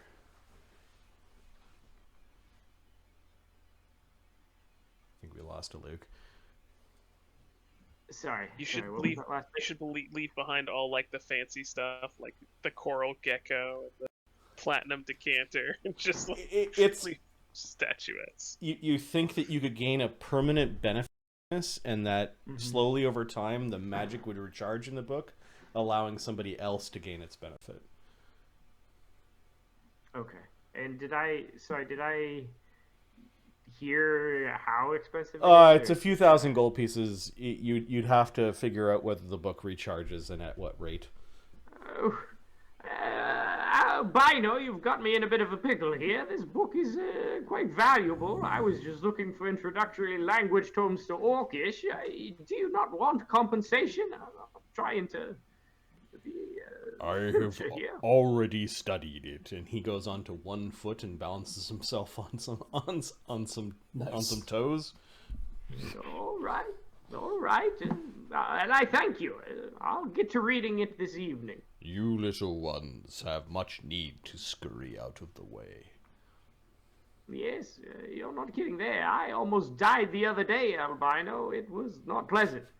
One of the things you notice, Pharisee, when you go to get Esri is that they've bundled Salvatore Scream up into one of these very, very rough hide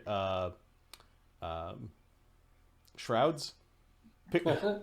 Picture like a it's almost like a very stiff man-sized canoe that they put a top on and basically a thread both sides with your head basically exposed, like your face, so that you can't really move around, and then everything is tied really tight to kind of form to your body. That's what they did with Esri for transport. Salvatore Scream seems to be already in one for some reason. Looks cozy. It is. They put me in here after I made a mess. I'm in timeout. Oh. Well. I couldn't make the right hue. Oh. It's getting You're bright. not out of time. It's getting brighter. I can't put light in the paint. I can't put light in the paint. Getting brighter from... and I'll point in the direction that I think it's probably getting brighter from. He's trying to strain to look in that direction. Oh, never mind. No, it's okay. You have plenty of time. You're in timeout, but you're not out of time. Oh, you're a painter with words. And my flute. Yes. We should go. But that is not the sound that I hear. No. No fluting there. No happy sounds. No. I know the color you speak of. Blue? Yes. Yes. Azure. Light. Phosphorescent. Luminescent. Opalescent azure. Oh, if I were able to walk the pearls, I would gather all the materials to create the most wonderful azure paint. I miss painting. Yes. If there's anything specific you'd like, Paint? tell us and maybe we can bring it. Blue paint? Yes, all right. We will be on the lookout. I promise.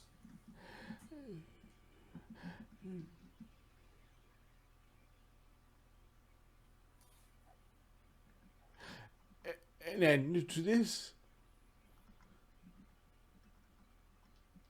And what? An end? Oh, yes. That would be nice too. The end is always nearer. I'm uncertain if I should keep on painting the colors. Do you know what I really fear, though, Pharisee? That if we were to get rid of the blue, I would miss it. But oh, even more than that, would there be another color behind the blue? There might be. Well, that's true. There might be a joyful color that's blocked from you.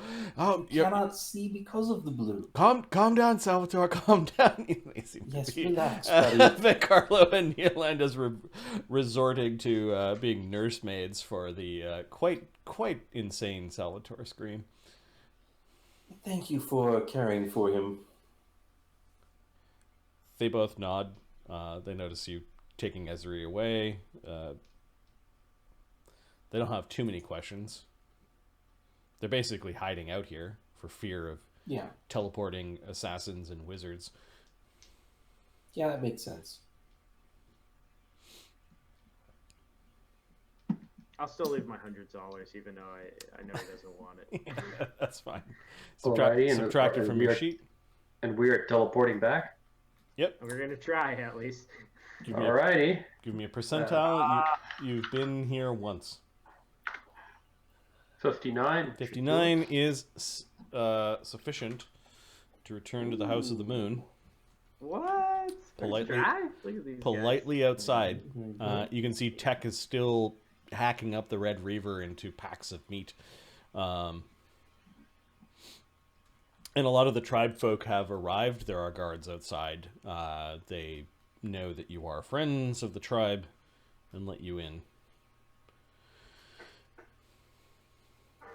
Thurgus seems to be...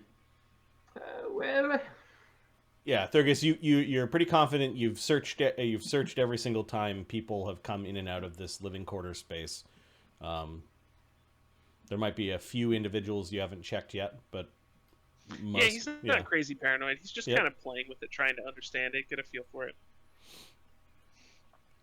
All right, Ezri is brought to the Moon Maidens. They do take her in her current transportation form and bring her to the shrine. They're going to look after her, they say. Thank you. And probably try to figure out what's wrong with her. Makes sense.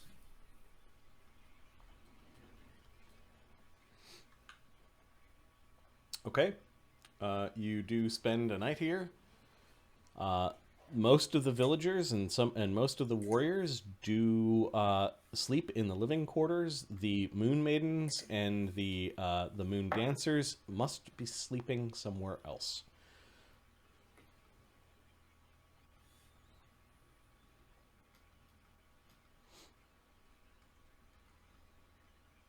You have a night of rest and a chance to make your plans. So the first thing Zephyrus asks people in the morning is, do we need this many teleports today? I'm carrying 3, and I believe Pharisee, you're carrying 3 as well. I don't think we need 3. I think I'll keep 2. I have 2 as well. I shall do the same. Perhaps we should decide what we're doing tomorrow before we decide our spare allotments. It's a fair point. Boring, but a good plan. Yes. Much of accounting is very boring to those who do not get excitement. Direction from accounting. Excitement from finding the true answer to knowing how much you owe, how much you have. Aha. Yes. Did I offend any of the cat folk by casting Keep Watch last night? The ones that seem to be most knowledgeable about the dreaming, the priests and their acolytes, seem to sleep somewhere else and didn't quite notice. Okay. Should we Some of the warriors may have grumbled, although seems kind of sacrilegious. you do have one small child, Rakostan, come up to you and ask if you were sleepwalking last night. Sure. I'll sleep already, on my feet. Have we already slept, or is it's still the night before, right? Yeah, you guys can decide what you're doing before sleeping. And when we do sleep, we are with some dream-walking catfolk. Should we indulge in the dreaming tonight?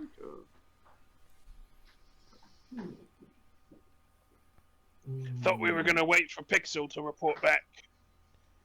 Isn't she in the dream right now with, what's his name? yes, Is where she? is Pixel? Yeah, she stayed there. She sat on his lap or something. She's in Ah, she's in the yes, shrine. ambulance. Yeah, Oh, right. Yes. Yeah. Yes. we were gonna wait Yes. for Pixel to come back and guide us. Pixel's going to spend the night there. Yes, that makes sense. I suppose then we shall put off the dream realm for another evening. I feel like maybe, we should definitely wait a really long time unless we get that blessing thing. Then we can definitely go to the dream realm. Or if you want to confront your memories, I hear that makes you stronger. Yeah, That that would sounds be great. helpful. Once I get the blessing of Iambulus. Until then, fuck that place. All right. Don't worry, I'll look out for Yeah. you there, Fergus. Come on. Yeah, you know what, Professor? I don't like it when you're stronger than me. It's not right. Oh, Oh, yes, of course. you just gotta get course. smarter. You know, Fergus, Yeah. they say the pen is mightier than the sword. Perhaps it is really in the waking world when I am the stronger one. Okay, show me your stuff. And I pull out my sword. Where's your pen? Oh, do I have a pen on me? I think it's in the bag somewhere. I didn't think it's more of a metaphorical thing. Oh. Your Metaphorical strength sounds like rubbish. Yes, well, it is in a way, but you could convince quite a lot of people who are a lot stronger, and then you don't have to be strong. It's sort of a pyramid scheme type. Oh, Fergus's Spoodle is bigger than Professor Spoodle, making the professor go spaddle. Yes, well. It's the Queen's metaphorical strength that's got us on the run, so let's not discount it completely, shall we? See, he gets it. I thought it was because the queen had a dragon crown or something that was like actual, not metaphorical strength. Let us hope that we are safe. Counterpoint. Let us hope that we are. Let us hope we are safe in this strange spot in this temple of dreamers. What are we doing tomorrow? I need to know. I'm usually up earlier than all of you, and I would like to prepare my spells accordingly. Thought we were going to the Temple of Iambulus. Yes, we'll scout it a bit first, see if we can That devise sounds a like a plan. plan.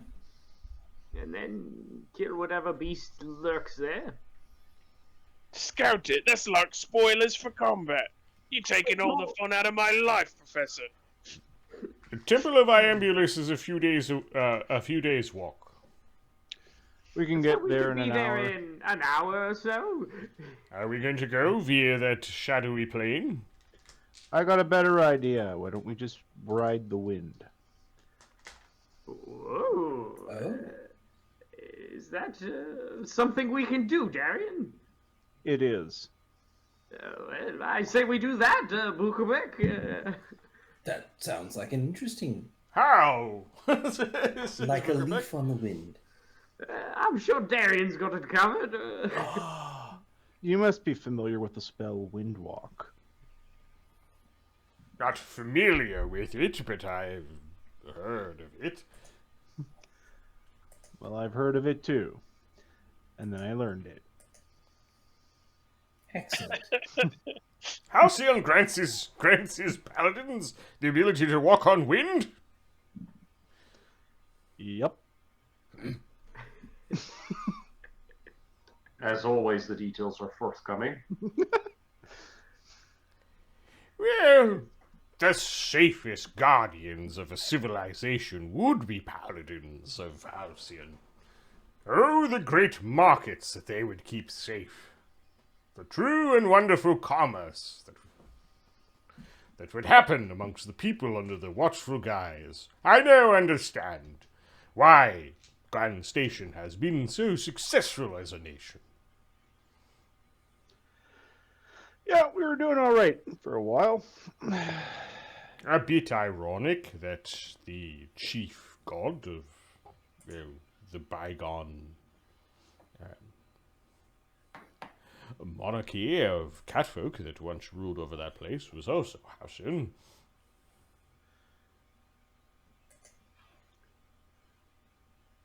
Darian considers that. Well, maybe it was meant to be. Let us not say that to these tribe of sun catfolk and Rakastans. They might be the most saddle sore about historical events.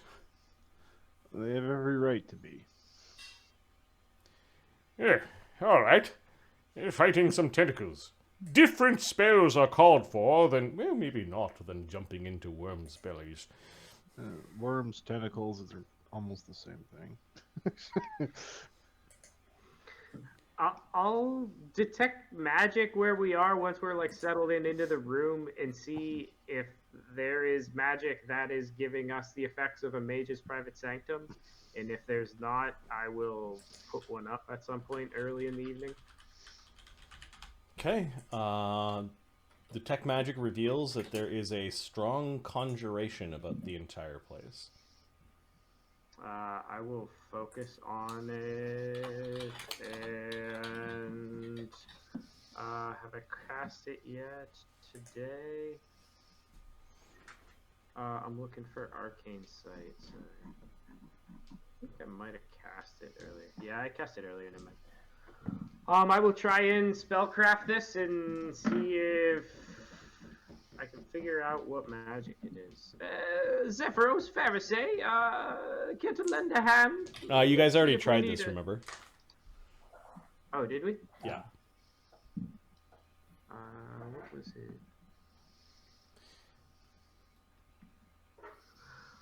Did we? What was the result? I'll be safe here for the evening.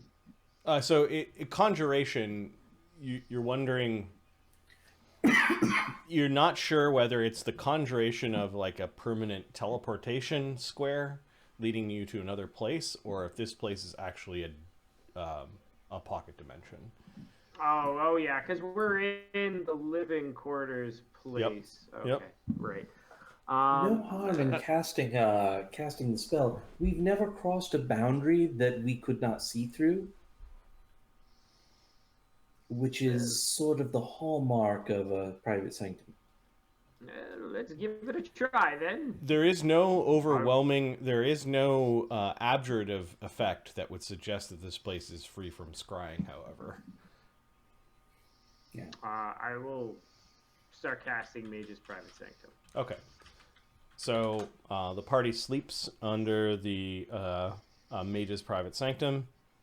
I'm not going to sleep. I'll only sleep for whatever the hour the Ring of Sustenance makes me. I will start studying the Shadow Walking Acrobatics book. Okay. We'll say that will take 16 hours of study and practice. Mm-hmm. This evening you can get away with just is... this evening you can get away with just reading the book, but you're gonna actually have to start doing poses and prances and calisthenics to gain any benefit. Yeah. How many hours does this night? So count you as? guys did adventure today and you did stuff, so you could do normally 4 in the evening. And then, because you're awake all night, another 4, so you've got 8 hours in. Cool. You've done all the reading you can before you now need to do dancing and prancing. 8 hours of prancing? You said 16 hours? Mm-hmm.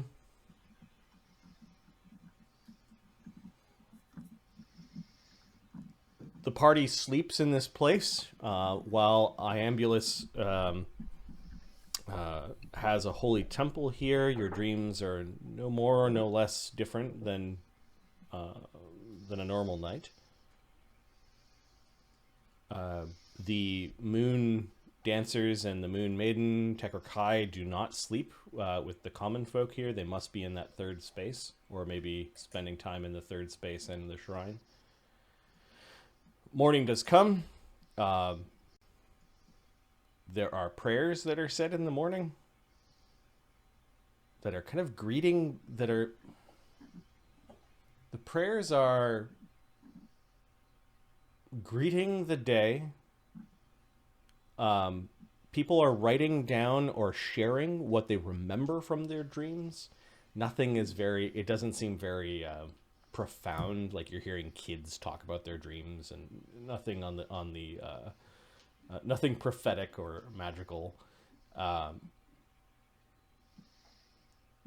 There are a few cat folk that look like they're really tired that morning, and their mornings seem to be a